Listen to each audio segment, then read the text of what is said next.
Morning. Sunday morning, about 9 o'clock. I just figured I'd give you guys a little update on what's going on with the 94 WT I got right here. She's still a work in progress. I still have yet to plate it and drive it on the street. I've done a little bit of driving, just, test driving it up and down the road and around the Circle subdivision out here and stuff. But we got the new oil pump in. It was before. What would happen is we rigged up this gauge, because the gauge on the pillar inside over there, that one on the pillar right there, was telling me I had no oil pressure. So we unhooked that line, hooked this little line right here up to the back of behind the manifold there on the top of the block, and told us that we were getting about 40 pounds of oil pressure to 35 pounds of oil pressure when we first fired up. Once the truck would warm up to operating temperature, when it was idling, it would have no oil pressure, zero. But when you'd give it gas, it would jump up to 20 pounds, but only 20 pounds. So I figured the oil pump was probably pretty well wore out. So I had a couple of these high volume Melling oil pumps for a small block Chevy, brand new in the box, just kind of sitting around. So I took one of them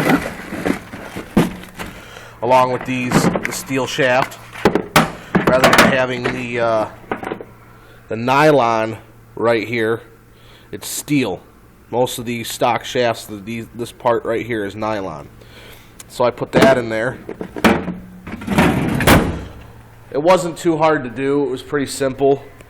I tried to drop the pan first, but then realized there wasn't enough room, so we unbolted the motor mounts on both sides and unbolted the two front intake manifold bolts and put a chain on it and lifted the motor up with the engine hoist and dropped the oil pan, slapped the new oil pump in, and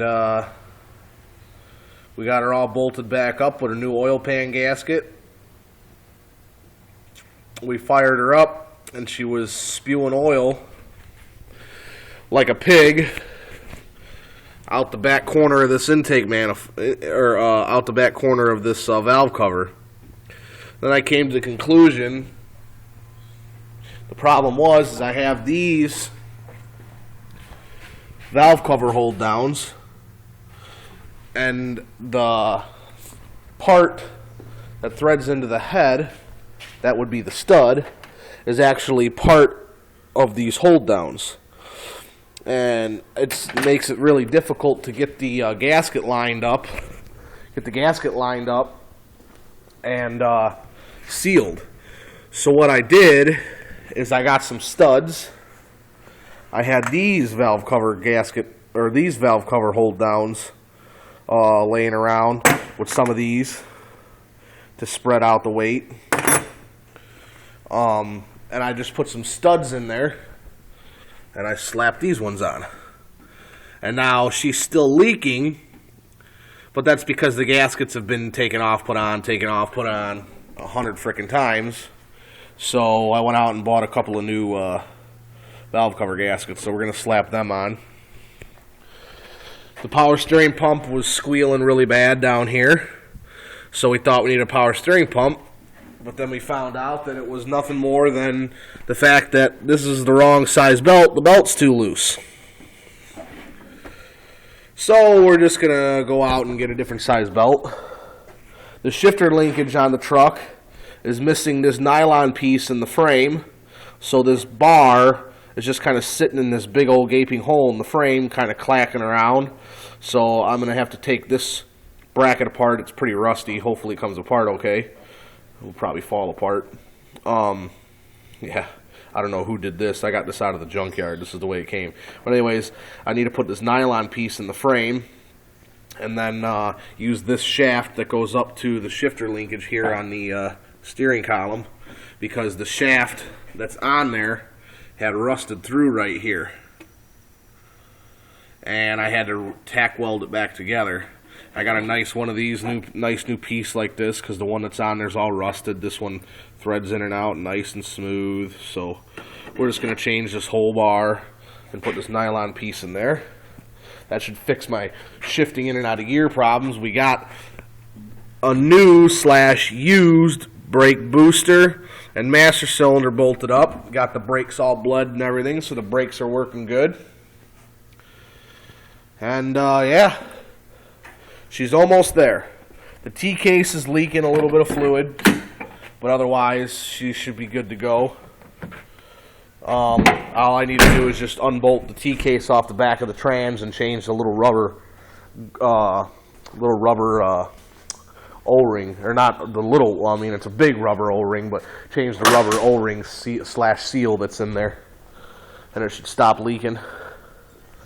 I'll go figure out where my dog is at here. Chev! Chevy!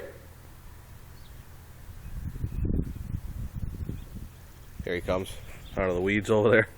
Well, anyways, some other stuff I wanted to show you. I got some rain guards for it. Here's the driver's side one. And I got them for free due to the fact that the passenger side one is cracked. There. And there. But it's still all intact in one piece, so as long as I have some 3M two-sided tape, I put that on, it should hold the cracks together. It should be good to go. So we're going to throw those on the doors. I also got the windshield wiper arms, because it's missing the windshield wipers. The studs are just kind of sticking out there. So I got windshield wipers. Got them for free from a buddy. I have a 8-inch subwoofer right here in an enclosed box. 100 watt. See if you can't. It's not really focusing very good. It says JBL. It's a little 100 watt JBL lamp that's going to run this 8-inch sub. I got 2 more. Fucking allergy medicines. 2 more 6x9s in carpeted boxes. These ones are some Pioneers. So those are going to go behind the seat. And then we have the other 6x9s back here. You guys probably can't see them, it's dark, but I'll have a total of 4 6x9s and an 8-inch subwoofer. I also have some nice original red bucket seats and a center console that I'm going to put in here, and I have these sold to a buddy. He's going to put them in his 89 Silverado. This is a big old roll of blue LED lights. I'm going to run them all over the inside of the interior here and light the inside of the truck up blue.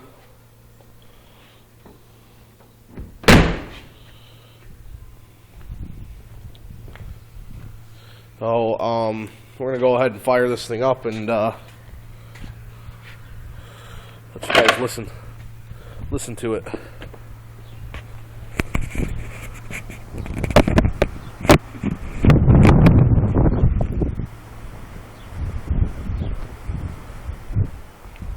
She's running a lot better than she was. Keep in mind, this is a cold start. She's a cold-blooded pig. She doesn't have any choke or anything, so.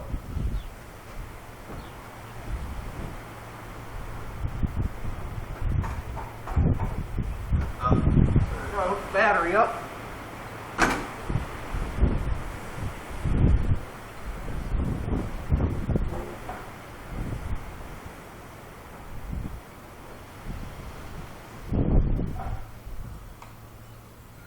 I got a really small draw on the battery, and I can't figure out where it is. So I got to unhook the battery all the time when it sits, otherwise it runs the battery dead.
Anybody that had watched the past videos of this thing,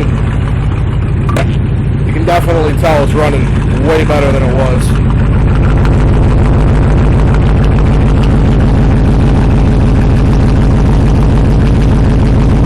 It is true dual exhaust.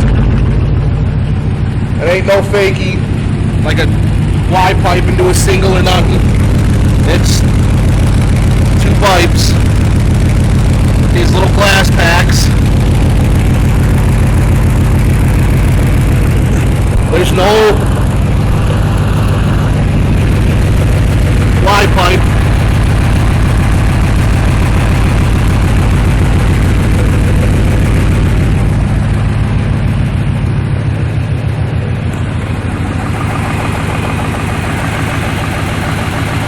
High volume oil pump.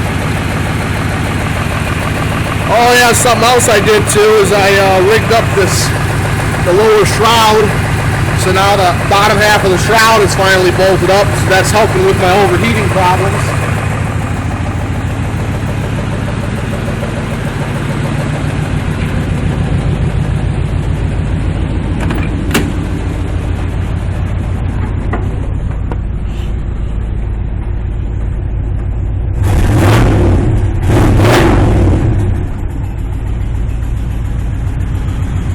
Temp gauge works, starting to warm up.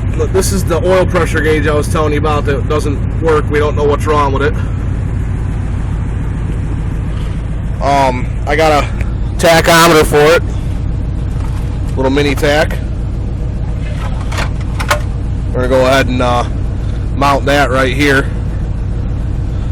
just like that.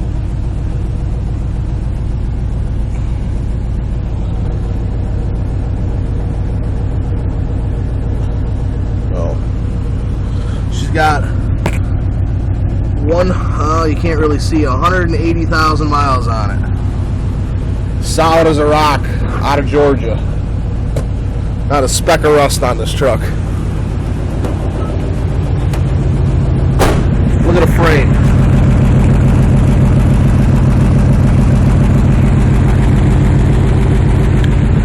Right here where the gap is between the bumper and the body, because of the body, look how clean this is.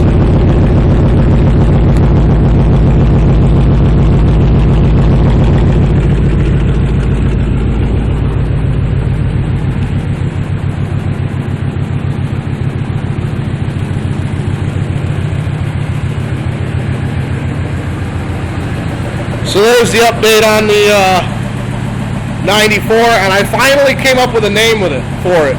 Originally it was the Beast, but it's really not that much of a beast. It's got a 3-inch body lift with 33s. That's not a beast at all. I mean, anybody can do a 3-inch body lift with 33s, am I right? So I came up with a different name. Smoking. That's that oil leak coming out the frickin' valve cover. Anyways, the name I came up with her is Frankenstein. And there's quite a few reasons why I named her Frankenstein. And that's because it's got a rear axle out of an 89. It's got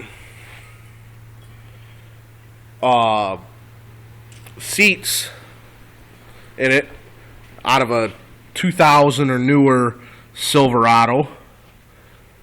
The motor is out of an 86 Scottsdale 1 ton. It's converted to a carburetor. It should be fuel injection. You all know that. It should have serpentine belt set up on it. It doesn't. It's got the old V-belt set up with the old alternator and power steering pump.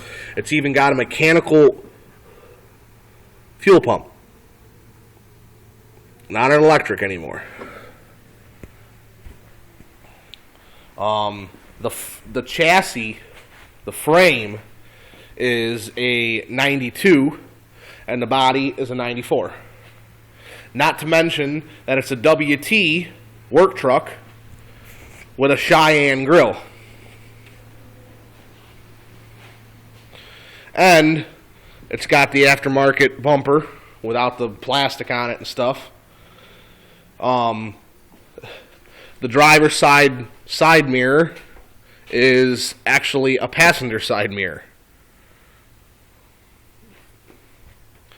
So, yeah. It's Frankenstein. Anyways, I hope you guys enjoyed the video. I understand it was an extremely long one. But, this is my baby. It's going to be my toy truck. Plans for it are involve this motor right here, 354 bolt main. I got Summit Stage 2 race rods right there with Keith Black flat top 30 over pistons. That's a GM steel crank. Brand new cam and lifters in the box, 468 lift.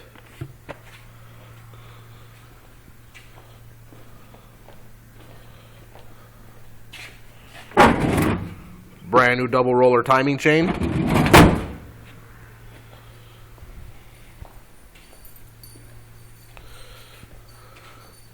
The only thing I'm missing is a set of heads. I even got the big bad carburetor right here. Holley 700. We're just going to use the same intake it's got on it, which is WE and Stealth aluminum. So, anyways, like I said, I hope you guys enjoyed the video. We'll keep you guys up to date on what's going on with this truck, and there'll be many more videos to come. I'm sure it'll have some off-roading videos coming up pretty soon. So, you guys know what to do. Rate, comment, sub. Talk to you later.